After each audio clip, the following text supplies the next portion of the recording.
হাসিব, আজকে তো দ্বিতীয় দিনের মতো অভিযান চলছে এবং এখন পর্যন্ত প্রায় ২৬ জনের মরদেহ উদ্ধার করা হয়েছে। আপনি ঠিক এই মুহূর্তে সেই জায়গাটিতে আছেন, পদ্মার পাড়ে।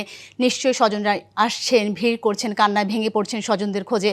এবং আমরা জানি দুর্ঘটনা তদন্তে দুটি কমিটি গঠন করা হয়েছে। তাদের কাছ থেকে নিহতদের ব্যাপারে বা নিখোঁজদের ব্যাপারে নতুন কোনো তথ্য আপনি পেয়েছেন কিনা?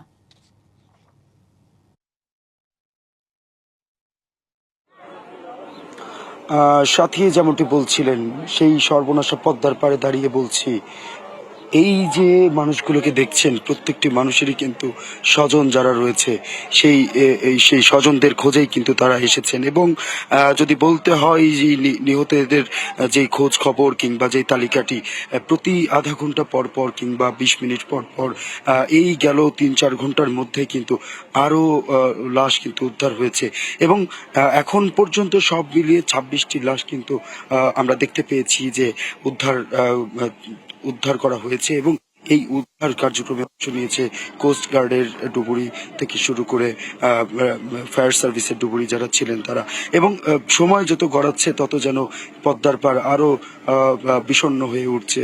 বিশেষ করে যারা এখন পর্যন্ত যাদের স্বজনদের এখনো খুঁজে পাননি, কেননা গতকাল থেকে কিন্তু সারা রাত আমরা দেখেছি, দেখানোর চেষ্টা করেছি, সারা রাত ব্যাপী কিন্তু এই উদ্ধার তৎপরতা ছিল। এবং এক পর্যায়ে আমরা দেখতে পেয়েছিলাম নারী শিশু সহ গতকাল ভোররাত পর্যন্ত প্রায় ১৯ জন কিন্তু এখান থেকে উদ্ধার করা হয়। এবং এক পর্যায়ে অর্ধশত যাত্রী নিয়ে যে বাসটি আসলে ঠিক এই ঘাটেই গতকাল তো নিমজ্জিত হয়, সেই জায়গা থেকে এখন পর্যন্ত ২৬ জনের লাশ উত্তোলন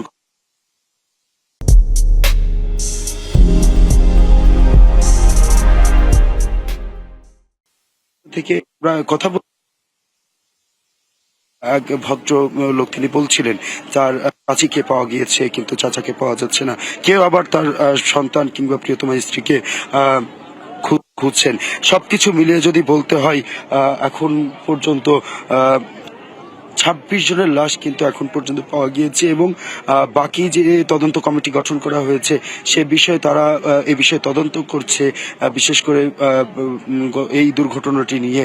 এবং এর পরবর্তীতে যেহেতু বাসটি সোজাসুজিভাবে ডুবে গিয়েছিল এবং এই লাশগুলো প্রতিটি লাশই কিন্তু পল্টনের নিচ থেকে কোথাও না কোথাও আটকে আছে, সেই অবস্থা থেকে পাওয়া যাচ্ছে। এবং এর পরবর্তীতে যদি আরো কিছু লাশ বা উদ্ধার হয়, সেটি অবশ্যই সাথে আপনার মাধ্যমে জানিয়ে দিব। জি, ধন্যবাদ হাসিব আপনাকে।